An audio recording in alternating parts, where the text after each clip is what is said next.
Marie Kratochvílová je fotografka, která působila od konce 60. let v Brně, vystudovala fotografii na střední škole a začátkem 70. let se seznámila s tím brněnským konceptuálním okruhem s lidmi jako Jiří Valoch, J.H. Kocman, Dalibor Chatrný a další.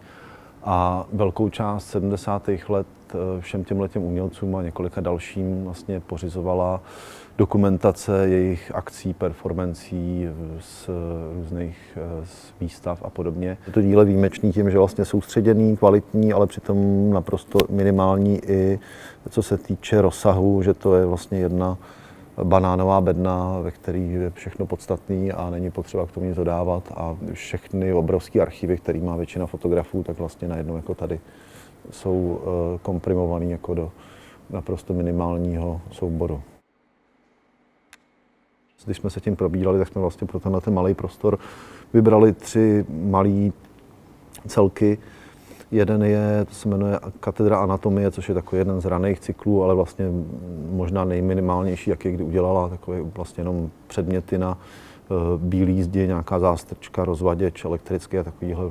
Potom je tady cyklus Městské sochy, který je asi klíčový a nejrozsáhlejší, tomu se věnovala skoro 10 let a to je takové, řekněme, jako postsurrealistické hledání, minimalizovaný vlastně toho, co se na těch brněnských ulicích děje, jaký to má nějaký podvědomý konsekvence.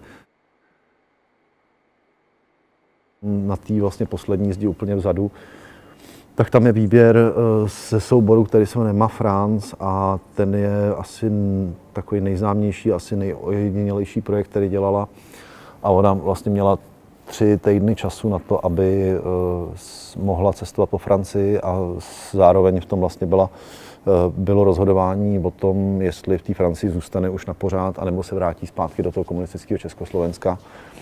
A je to jako způsob, jak za 3 týdny vlastně skrz fotoaparát pochopit společnost úplně jako jinýho, opačného typu vlastně. V Čechách existuje silná fotografická tradice, jako která prostě sahá, já nevím, 150 let zpátky.